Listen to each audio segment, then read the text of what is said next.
Negociaciones de aranceles entre Estados Unidos y China en Suiza. Conferencia de Prensa Completa. Descubre los aspectos más destacados del Acuerdo de Aranceles entre Estados Unidos y China alcanzado en Ginebra, incluyendo cifras clave e implicaciones futuras. Good morning, everyone. Thank you for being with us. First of all, we want to express our great thanks to the Swiss government for facilitating this trade meeting here in Geneva. We had very productive talks, and I believe that the venue here on Lake Geneva added great equanimity to what was a very positive process. We have reached an agreement on a 90-day pause and substantially moved down the tariff levels. Both sides on the reciprocal tariffs will move their tariffs down 115%.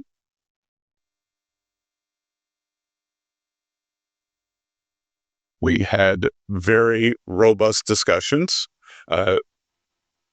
Both sides showed great respect.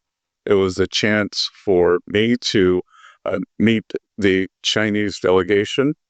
The vice premier I had previously had only a video call with. Ambassador Jameson was familiar with two of the other leaders on the delegation from his previous time. So there was very good personal interaction. Both countries represented their national interests very well. We concluded that we have shared interest, and we both have an interest in balanced trade. The U.S. will continue moving towards that. I will let Ambassador Jameson talk about the president's initiatives that began on a historic trade announcement on January 20th, which no other president has ever done, following to April 2nd, when we implemented the reciprocal tariffs. Thank you, Secretary, and I will echo your thanks to the Swiss government and Swiss officials for hosting us this weekend. The atmosphere was very conducive to discussions, and thanks to them, we were able to have very constructive and positive conversations with our Chinese counterparts, who clearly came to deal this week. The rapid nature that we were able to conduct and conclude these discussions is a testament to mutual understanding and mutual respect between the Chinese and U.S. sides. With respect to the U.S. trade position, our interactions with China and the agreement today, please keep in mind that the United States trade deficit has ballooned over the past several years, ending up at $1.2 trillion deficit in goods as of the end of last year, which was an approximately 42% increase over a few years prior, when there was an $850 billion trade deficit at the beginning of the Biden administration. So that is a rapid and expansive increase in the trade deficit. And our view is that this is driven in large part by non-reciprocal trade, among other things, and the result has been offshoring of manufacturing and other negative impacts on the U.S. economy. And so on January 20th, when the president was inaugurated, he released the America First trade policy, which was comprehensive and flagged that and actually directed agencies, including the U.S. Trade Representative and others, to research this issue and to provide options, which we did, and the president elected to impose reciprocal tariffs on April 2 to address this national emergency of the trade deficit. There was a global baseline tariff accompanied by higher reciprocal tariffs for each country, depending on the level and intensity of their trade surplus with the United States. In all of this, China was assigned a reciprocal tariff rate of 34%. China was the only country that chose to implement retaliation against the United States for this reciprocal tariff. All other countries, withheld and decided that they wanted to negotiate with the United States or simply not retaliate. And so we've been in detailed discussions with other countries for several weeks at this point. China, as you know, retaliated not only with tariffs, but with disproportionate and asymmetrical non-tariff measures in order to maintain the effectiveness of the reciprocal tariff measures. The president increased our tariff rates to offset Chinese retaliation.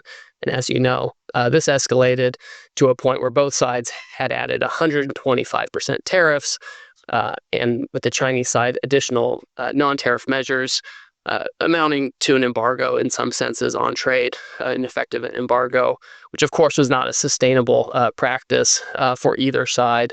And so today, with this agreement, we come to agreement that that our reciprocal tariff rate will go down to 10% on the United States side, so it goes down 115%.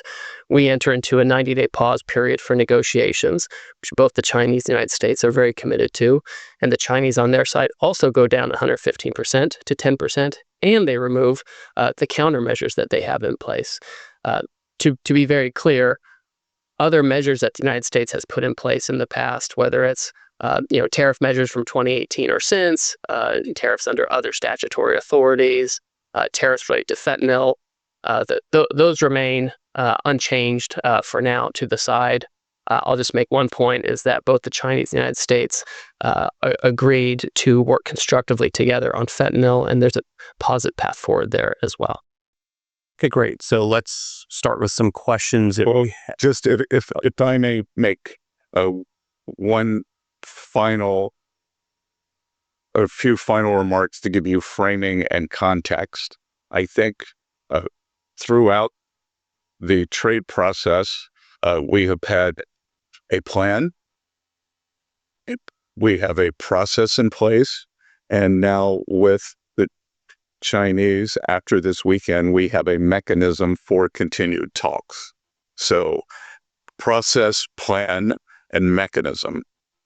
I would say one of the big takeaways from this weekend, the United States will continue a strategic rebalancing in many areas that were exposed as supply chain weaknesses during COVID, whether it's medicines, whether it's semiconductors, steel, we've identified 5 or 6 strategic industries and supply chain vulnerabilities, and we will continue moving toward U.S. independence or reliable supplies from allies on those.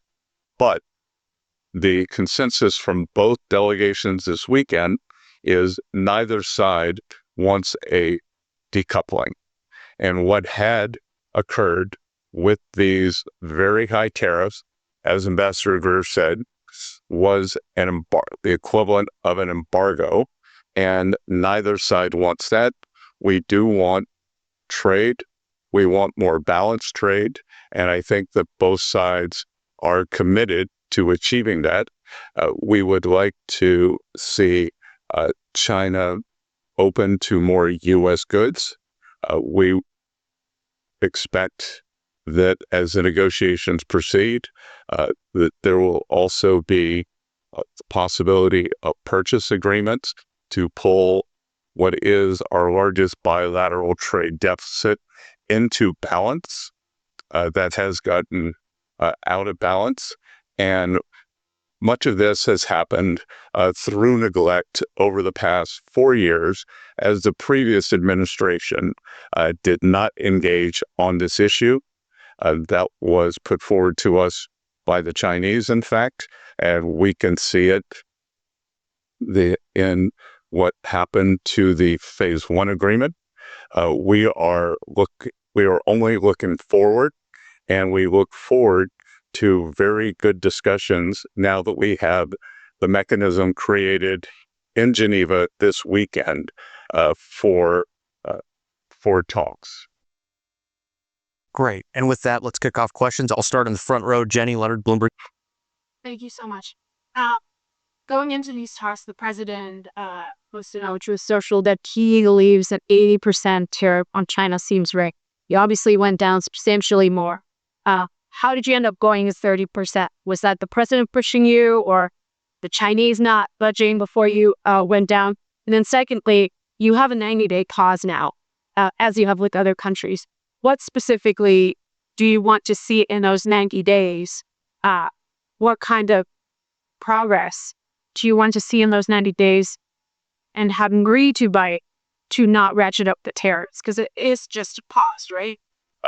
Yeah, so Tariffs then step back ceasingly if you have something agreed upon.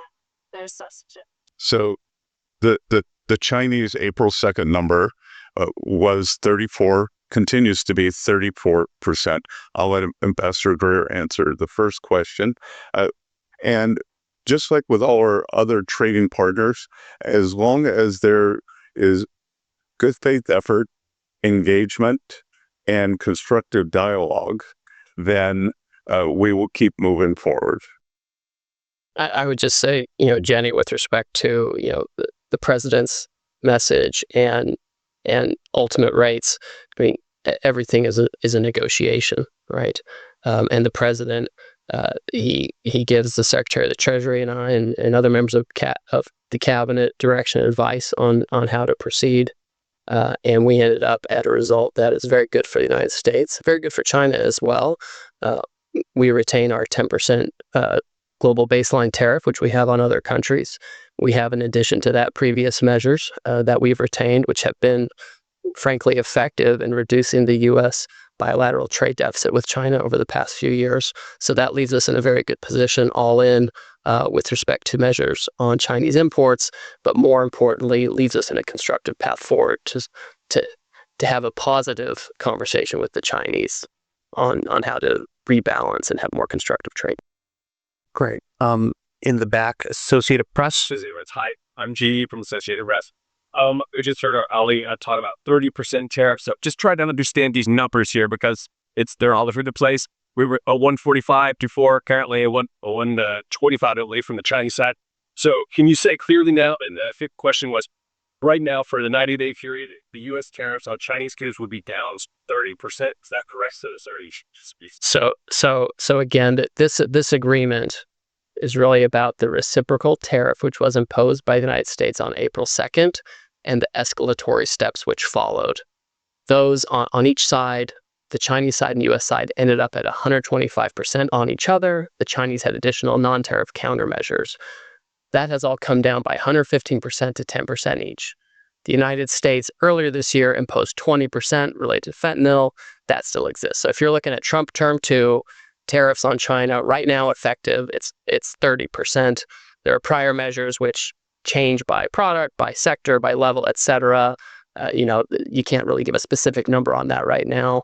What matters for the agreement today is that we each agreed to come down on the reciprocal tariff and related retaliation to 10%. So a reduction of 115% down to 10%. Fentanyl is on its own track, but on a very positive track where we're having very constructive conversations with our Chinese counterparts. And I would add a couple of things. This does not include any sector-specific tariffs that have been put across all of our trading partners. And as the ambassador said, I think he would agree with me that the upside surprise for me from this weekend was the level of Chinese engagement on the fentanyl crisis in the United States. They brought the Deputy Minister for Public Safety, who is not traditionally part of the trade team or the negotiating team, and he had a very robust and highly detailed discussion with someone from the U.S. National Security Team. Great. Next, John Huddy with Newsmax. Mr. Secretary, will there be any immediate impact that U.S. consumers see from this?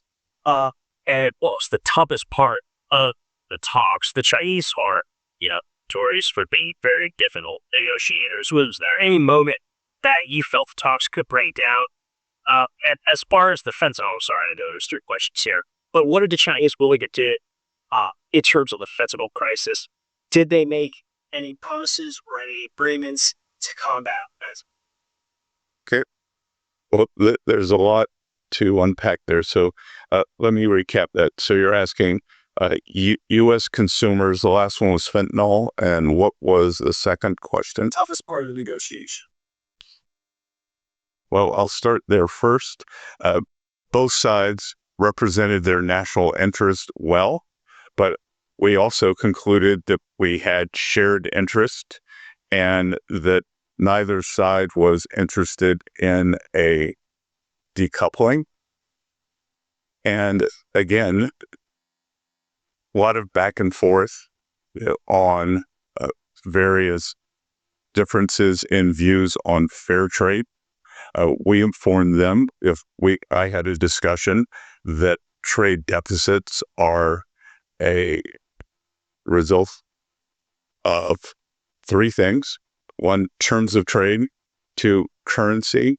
And then three, the United States fiscal position. We informed them that Trump administration is working very hard on containing this out-of-control fiscal deficit that we inherited from the previous administration. Two, there was no discussion on currency. And one, it was on terms of trade.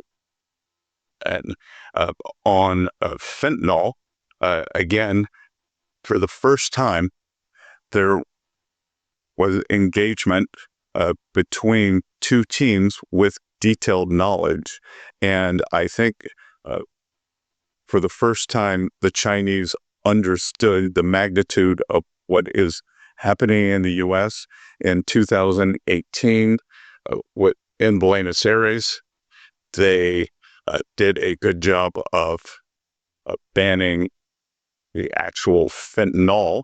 But what we have seen is substantial interaction between bad Chinese actors and many North American drug dealers, especially Mexican cartels. Treasury has designated several of the Mexican cartels as foreign terrorist organizations. We made that clear to the Chinese. They were very receptive.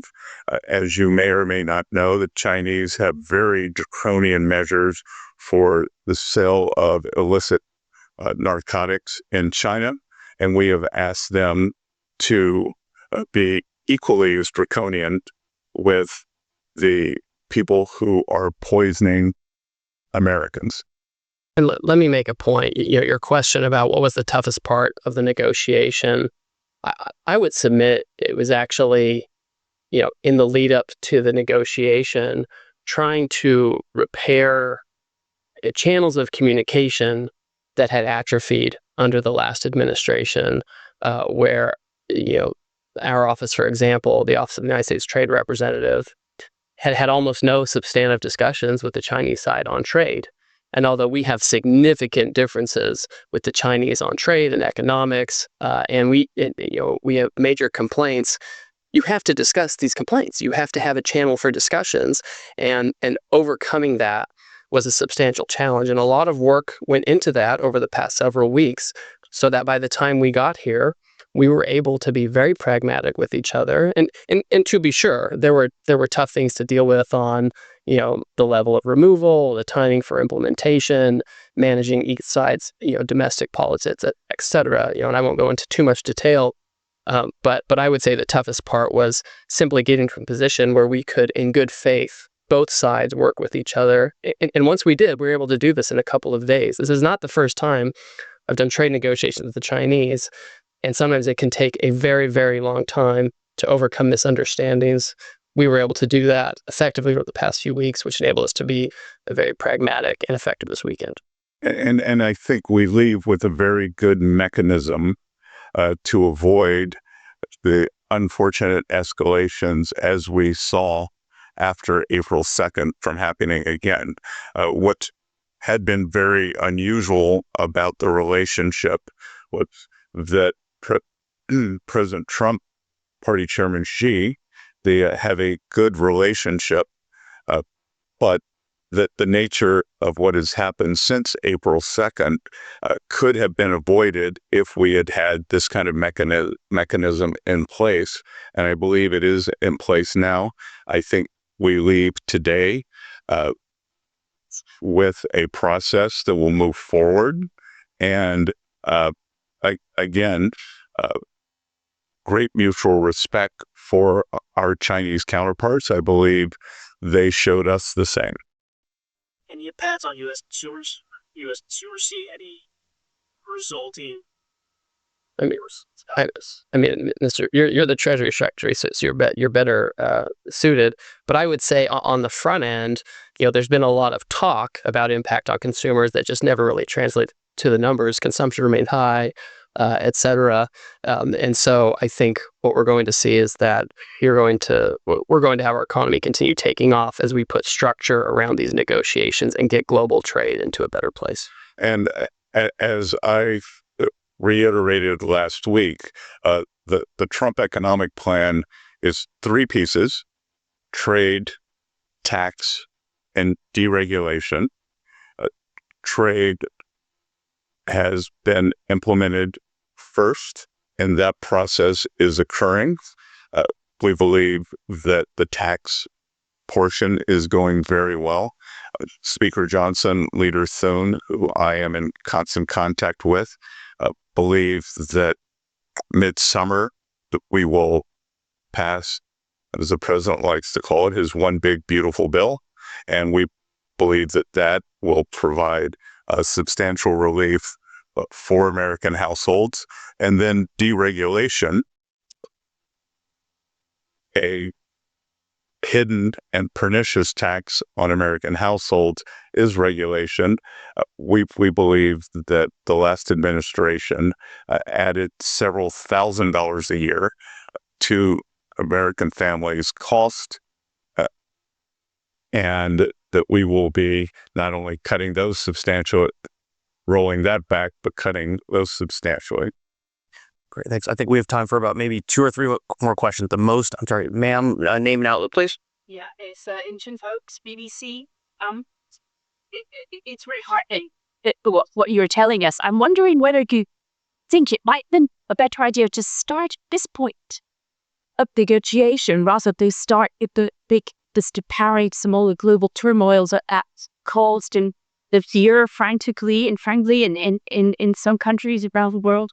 How about, do you think it might be a measure to start, reach out, say, told you guys about it? I disagree entirely. We have spent decades at the World Trade Organization in multilateral and bilateral negotiations trying to get other countries to reduce their tariffs and non-tariff barriers to be more reciprocal with the U.S. We've had one of the most open economies for decades. The promise of the WTO and the multilateral system is that everyone was going to come down. It turns out the U.S. went down significantly. There were other economies that have low tariffs as well, but retained very high non-tariff barriers. We have tried really hard to work within the system, and the net result is a $1.2 trillion deficit in goods. The net result is manufacturing went to China, East Asia, Mexico, et cetera. So we tried all of that. So the idea that we can just keep saying, well, why don't we just talk a little bit more and we'll have a different outcome, I think just is totally detached from reality.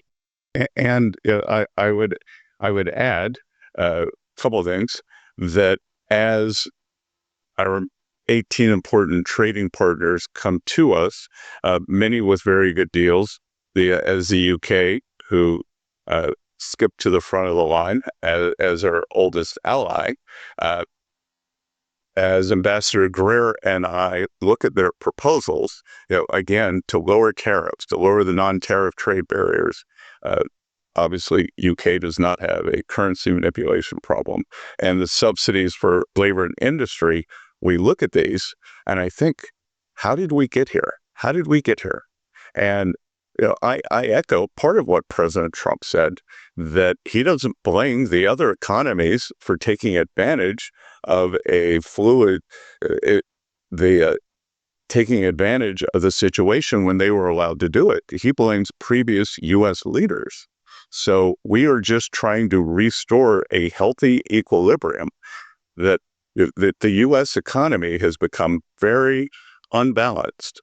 On one side, we have a forward-leaning, the deepest and widest financial markets in the world.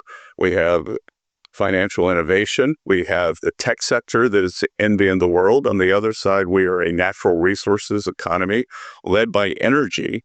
So it is a barbell. But in between, precision manufacturing, especially precision manufacturing, has been wiped out. And it is our intent to bring that back. So we want to rebalance. And I think that there is a big opportunity. If I think about this weekend, the Chinese, they have gone the other way.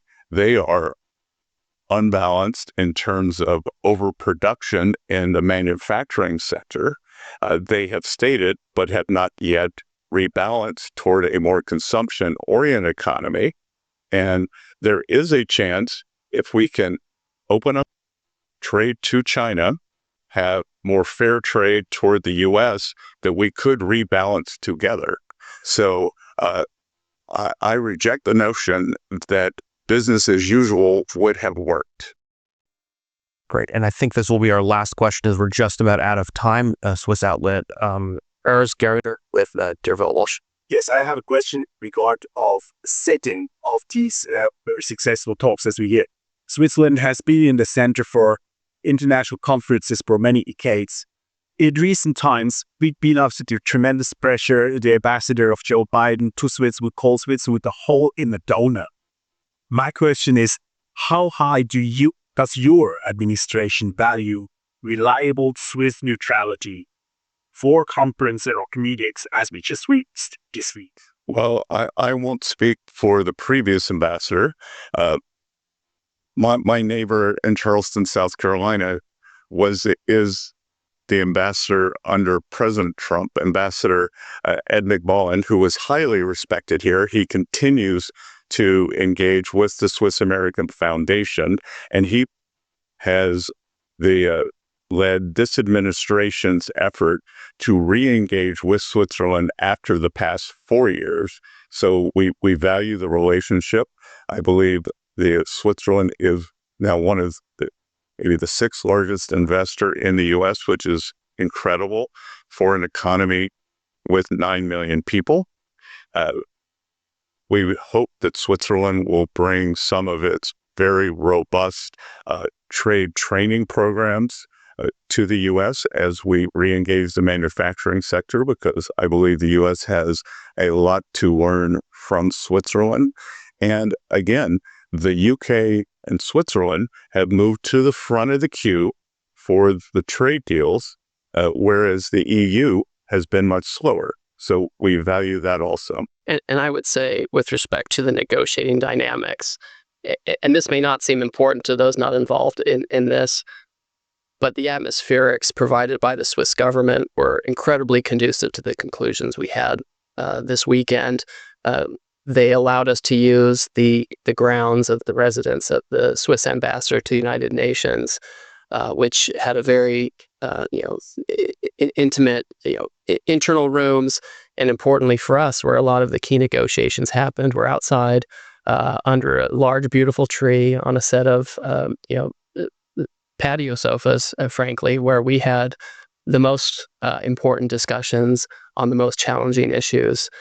And having this setting, as opposed to, no offense to the Intercontinental, which has been great, as opposed to a sterile hotel conference situation or conference rooms, I think let us develop a personal relationship with our counterparts and lead to the successful conclusion we had. Great. Thank you so much, everyone. I think that's it for us on time today. Thank you so much for coming out. And yep, that'll be it.